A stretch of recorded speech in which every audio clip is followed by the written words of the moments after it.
Karli holds many roles in life: speaker, author, business owner, coach, sister, daughter, friend. But her most cherished roles are mom to 2 energetic boys and wife to her high school sweetheart.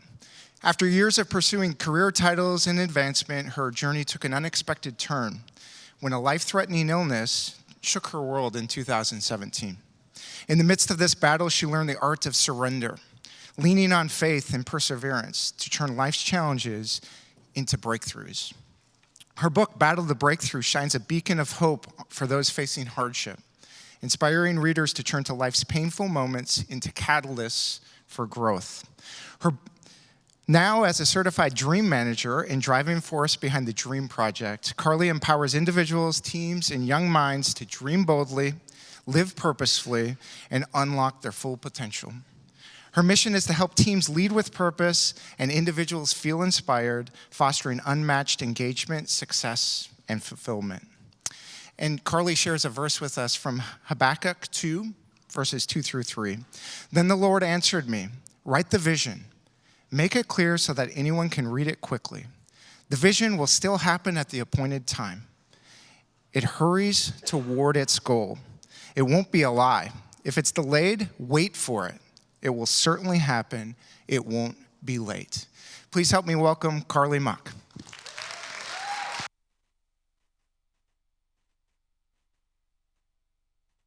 All right. I only have 45 minutes, and I'm a long-winded human, so we're going to get right into it. Thank you guys for showing up. I was kind of worried nobody would show up, so look at this full room. I appreciate that. Like you said, I'm Karli Moch. Hopefully this will move for me. But we're here to talk about Dare to Dream and Walk with Purpose. And a lot of you probably hold many roles in your life as well. And so I'd imagine you can relate to a lot of those things that maybe weigh on us and not give ourselves that full time that we deserve. So I'm glad you're here. Is there any way you can advance this slide for me? Because it's not working. Sweet. And one more. There we go. All right.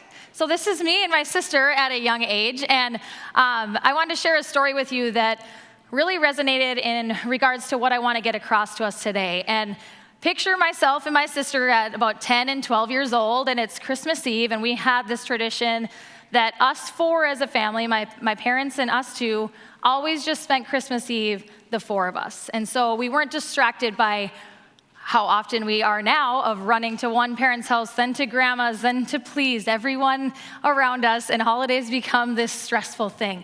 Christmas Eve was always this really big sense of peace and just family and love.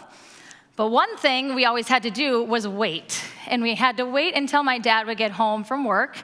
And he worked at UPS. And so often in holidays, he would pick up those extra shifts to not only he was a hard worker, but also to just provide that extra income and stability for our family. And so 2 young girls, we begged our mom the entire day to let us open just a couple presents, and she usually gave in a time or two. But once my dad returned, it'd be around 8 p.m. He would come home, change clothes, and come straight downstairs, sitting in his big comfy chair. My dad's a big, burly dude, but he's a man of few words, so I don't know what happened, but he doesn't speak much, but when he speaks, you listen. And he's also somebody who would never show us that he was tired. He would still show up and be present.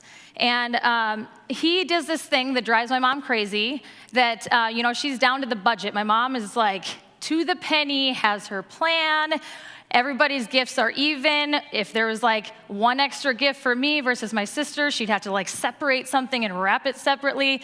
And so my dad would do this thing every now and again where we'd open all our gifts, and then he would tell us, I got one more for you. And I could just see my mom's just like fury, like this was not in the budget. Why do you do this to me? But of course, we were excited about it. And this particular year, he said, I have one more gift, but this time I hid it somewhere in the house. And so we ran off and we're trying to find this gift that my dad had bought, because the thing about him is when he did this, he doesn't buy us things often, but when he did, it was so perfectly thought out for us individually. And so when I found mine, it was under my own bed, and I was just like mind blown, thinking, how long have I been sleeping over this gift? Because he just got home, he couldn't have just did it right now. And so I rip open the gift, and inside was a guitar. Now, my dad and I have shared a love for music since I can remember, and I love to sing, and I think I sang before I talked. And so for him to thoughtfully put together a gift that could maybe, become something that could be a part of my singing or music journey in life, he was super excited for me to open. And so we put in I'm gonna say DVDs, it could have been a VHS, so we're just aging myself now, but there was tutorial VHSs with it. And so we started and we're kind of learning and he's excited to watch. And it was probably 30 minutes after that I had said, you know what, I don't want this. I want something else. And the look on his face, he didn't look mad, he just looked disappointed. And we all know the weight of those words from a parent. But he didn't say them, he just had that look. But still to me at 10, I was determined that I was gonna get something else. And what I wanted to go get a dartboard, of all things, a dartboard. And did I like darts? No, I did not. Was I good at it, and am I now? No, I am terrible at darts. But my friends loved playing, and that was enough for me at the time. And so I traded something in so perfectly thought out for me from somebody who loved me so deeply and wanted to see me flourish in my life for something lesser of this world, because I let other people's expectations and the outside world tell me what I should have and what gifts I should use. And we often do this in our own lives. As they talked about out there, how often we look not only in business at somebody else's success or somebody else's way that they run things, and we say, oh, maybe I'll just do that, and then I'll have the same success. But when we are constantly chasing after other people's gifts and trying to make them our own, it doesn't fit. But we are doing this often. All the time I see people doing it, chasing other people's dreams, not using their own gifts to just lean in to what God has given you so that you can impact others. See, this guitar was not just about music. It was this vision that my dad had for my life. And he truly put so much thought and love into what he prepared for me. Because see, when there's no vision in our hearts, we have no purpose in our steps. Think about that. When we are going to work, we're coming home. We're going to work, we're coming home.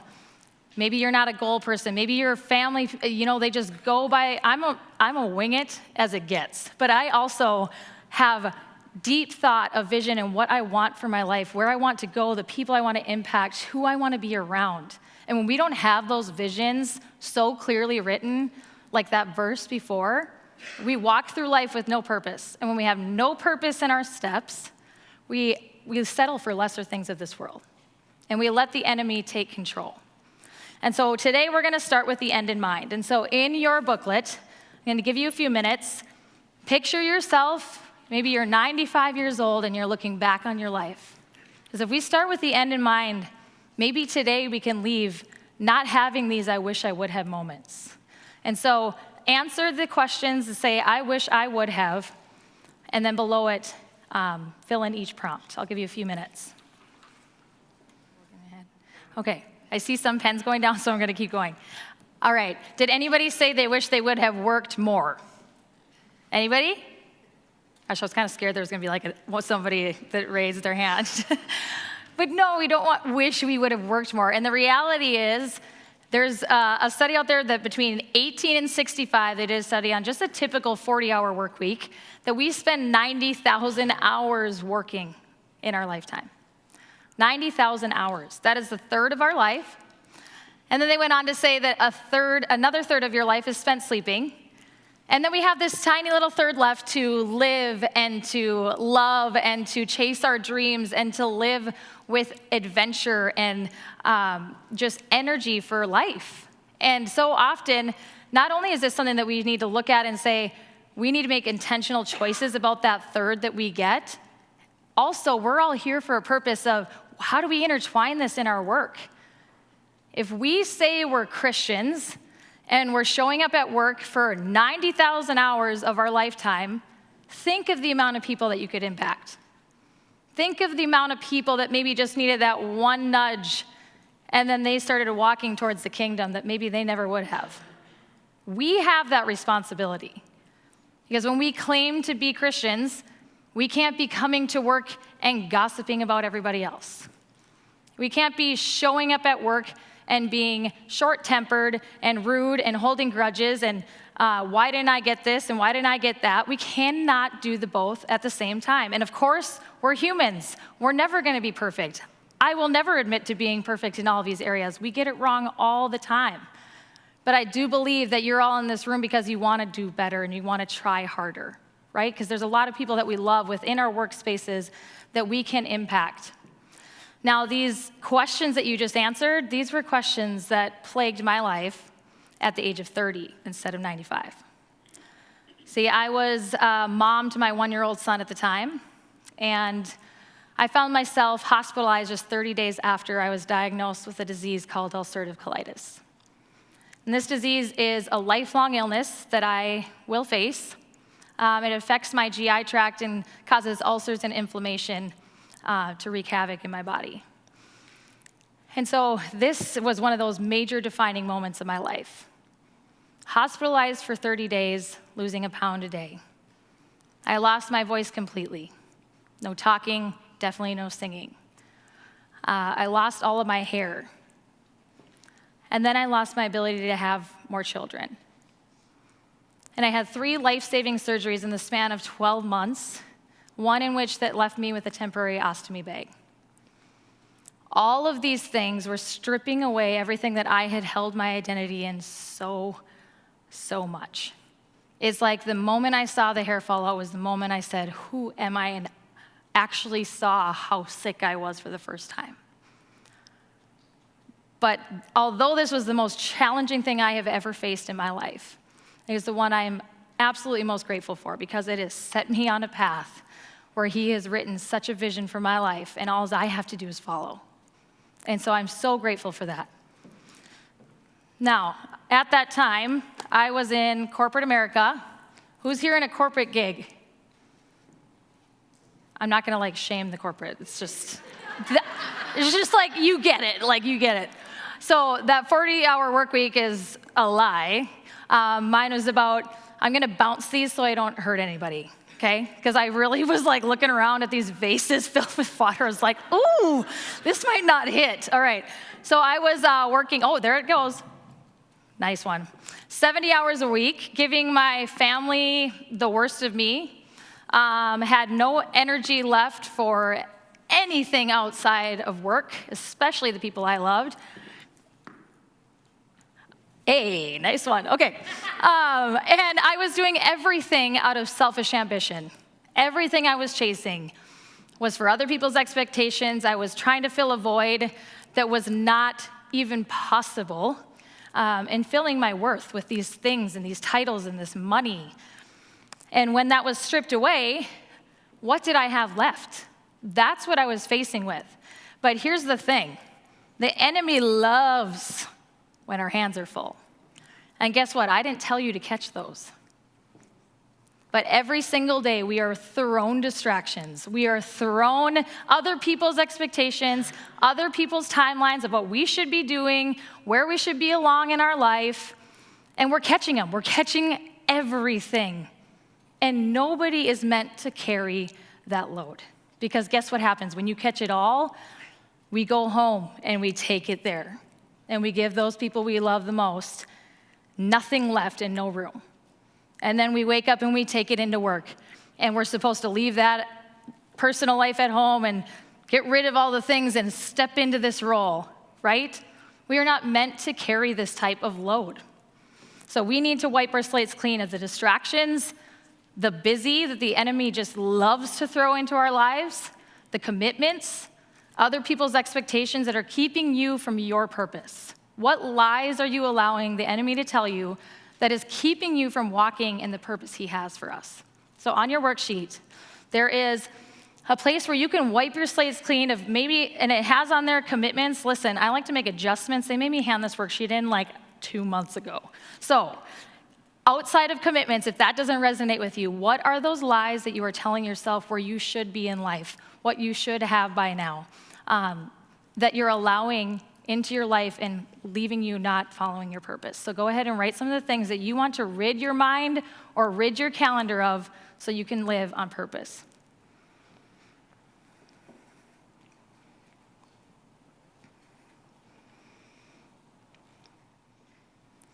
All right, now that we hopefully have been able to jot some things down, we've got a lot to do in 45 minutes, so I'm gonna keep going. But now that we've started to kind of see where am I filling my time that's keeping me from my purpose, now it's time to figure out what is our vision on our hearts and that God has put on our hearts that maybe we have been too controlling to even hear what he has to say. I'm not calling out any names, we're all controlling in a lot of ways. And so how do we put that down? So Mike had read the verse, and thank you for validating the way to say Habakkuk, because I have listened to it 100 times, and it says it different everywhere I go, so we're going to go with Habakkuk. This was a verse, and actually a book that somebody had told me to read soon after I was really sick. He had talked about, he was a prophet, and at the time, in the land that he was living, there was a lot of despair, there was a lot of pain, there was a lot of suffering, and there was a lot of divide. Sound familiar in our land? This sounds very relevant. And at the time, it was really relevant to my life of just throughout the story, everyone he was around was asking, how could God be so silent? How could God that I believed in allow all of this suffering, all of this divide? How could he allow such things in our life and not intervene?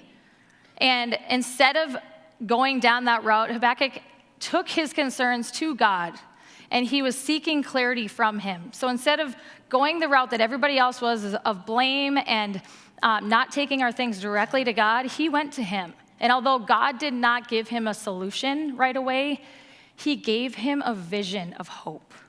He told him to write down the vision, make it clear so everyone can see, and it will happen in my time. And so how often we want to push agendas forward and want our timing, right? They talked a lot about his will. It was that moment where he wrote down his vision, he kept it out for everyone to see, and that's what I want us to do today. When we have something written down and we have it everywhere that we can see every single day, that vision will come to fruition. And so we're gonna start working on what's a vision that God has for your life that maybe you haven't written down, maybe you've got an idea, maybe he's put these things on your heart, on your mind before, but maybe you haven't clearly written it down. You see, for me, I had all the ambition and the drive in the world. This isn't new. This energy, this stuff wasn't new to me, but I did not have this deep soul vision, not even on my own. I definitely didn't have him invited in, but I didn't even have this big vision for my life. And so the moment that I remember so clearly of finally figuring out there's a difference between believing and following was that Christmas Day in the hospital, and my family came in and we opened presents. This was before surgery, and this was days before they either thought we have to do surgery or she is going to die. And my 1-year-old is sitting on my hospital bed eating the same hospital food he's eaten for 30 days. And 8 p.m. rolled around and visiting hours stopped. And so I watched my family. Wasn't going to do it, and I looked at Sarah. I watched him walk out the door, and I knew they were going to experience this holiday and go to church and the magic of what that holiday truly is, and they were doing it all without me, and I was missing it. And I truly wondered if I was going to ever get to experience it at that time. And I had hit my knees for the first time since I was a kid. And I remember there was a nurse in there that just sat with me. And much like Sarah, now I do feel like it was a negotiation, but at the time, I think it was more of a promise.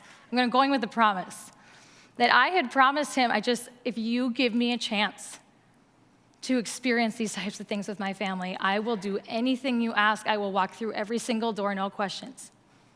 And I will live my life serving others instead of only doing the things for myself.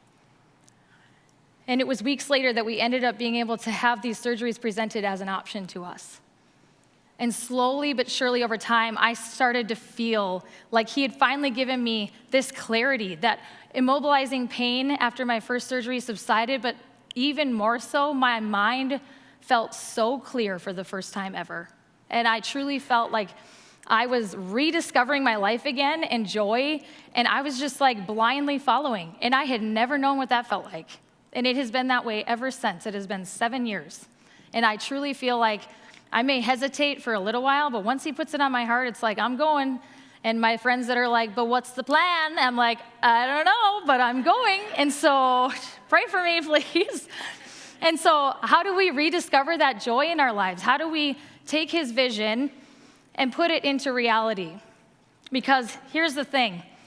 The scariest gift that God gives us is the gift of free will. And he can tell, we know the right things to do, but he's not going to force his agenda on us. He's going to allow us the opportunity to either follow his lead or grip control.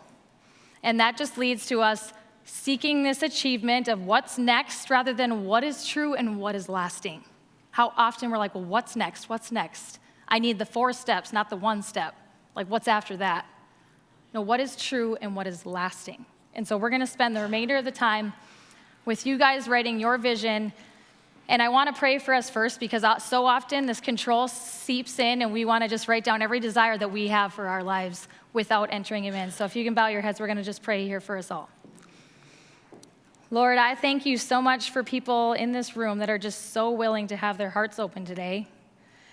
And Lord, as we walk through what the vision is that you have for their lives, I just ask that you overwhelm us with your presence and make it so clear for each and every one of us as the direction you want our lives to go. And Lord, I hope that you can intercede when we allow our own desires to seep in during this process and just really comfort us in knowing that this is the vision you have for our lives. Pray all this in your name. Amen. All right, so through my coaching, I get to do something that's called the rhythm of life.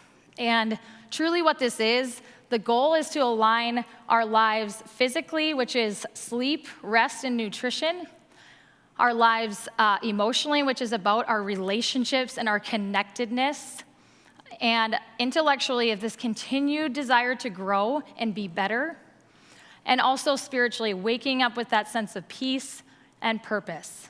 And I think us as leaders, we can learn all the things. We can learn how to set boundaries at work. We can learn how to have the crucial conversations. We can learn the tactical tools. But if we are not mind, body, soul well, we cannot lead others well, and we are not leading our own lives well. And so these align so perfectly if we get these things in line that we can just walk out the purpose without having to overcomplicate it. And so what we're going to do is take an assessment. And so you guys have on your worksheets in the purple, physical, emotional, intellectual, and spiritual. And if you need a reference of what I had said, it's up here too. So like maintaining adequate rest, diet, and exercise. We're going to rate ourselves red, yellow, or green, not just today, but over the last 30 days. So think of October through now. Where would you rate yourself? Red, whoa, this needs attention. Yellow, I'm good some days, not good the other days. Green is I'm on track here, I focus here, I feel really good here. What can I do to maintain? And so rate yourself red, yellow, or green over the last 30 days on all 4 of these areas of your life. Okay. And remember, God does not meet us where we pretend to be. And so if you need to go redo when you leave here, go ahead. There won't be as many eyes on your booklet. It's fine. But be honest. He already knows where you're at. So he'll meet us where we're truly at, not where we want to be, or not where we're lying with where we are. And so now on this next part, there's a series of questions for every single area of your life. Now this is to get you thinking outside of just, I need to get to the gym, right? We're supposed to make these areas of our lives, we're supposed to make our relationships vibrant. We're supposed to be fun. We're supposed to feel connected. And so these questions that are kind of in each category, and of course, there's no room to write, so you might have to flip to that notes page. I want you to answer these and not judge yourself. Answer the first thing that comes to mind and see what your responses are. If you don't have something right away, that's all right. But I'm going to give you about 5 minutes to fill those out. So instinctive answers, put them down for each question asked of what do you want, and then we'll get to what are you willing to do about it afterwards.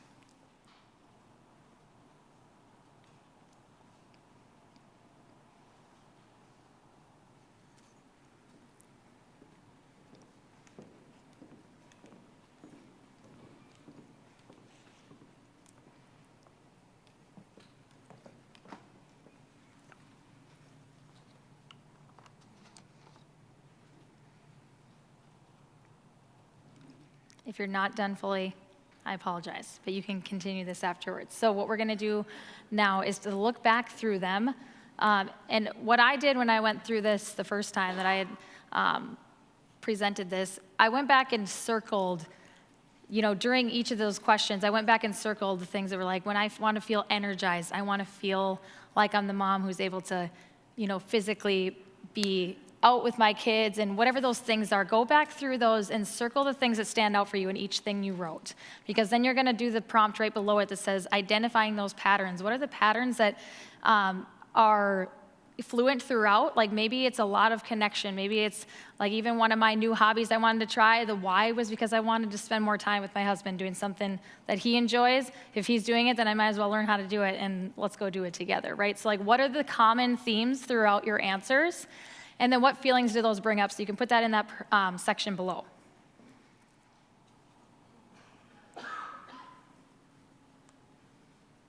And then when you're finished with that one, you can flip to the next page and fill in that question about what are these dreams showing you for that vision that you might have for your life? And so those common themes, like what would that look like for you if you want to fill in that question, and then we're going to go down to the following ones after.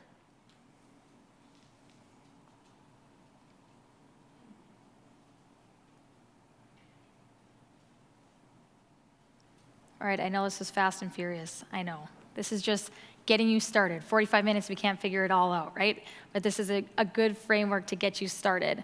And we never leave a coaching session without small steps, because if we don't set them now, we're never gonna do them. And so there's a spot there for you to write down, maybe just pick one of them. Maybe the one that you're in the red and you're like, oh, if I would just actually focus here, my life could feel a lot lighter. And so there's a physical, intellectual, spiritual, and emotional spot there where you can make what is one tiny step that you could take between now and, let's say, Thanksgiving, that would move you on the direction that you want for your life. And I'm talking tiny step. Maybe it's even writing down why you can't take that step as your step. And so think very small and achievable so that you can continue to build on that. So go ahead and try to write one step at least for one of those 4 areas. All right, well, as we close out here today, I hope that you've given yourself that permission to dream again for your life. Maybe we're somebody that maybe stopped dreaming bigger for our lives, or maybe you're somebody that just doesn't feel like you deserve the things that you do. And so I hope this was a good step forward for you in walking in purpose and living out dreams that maybe you didn't even know that you had on your heart.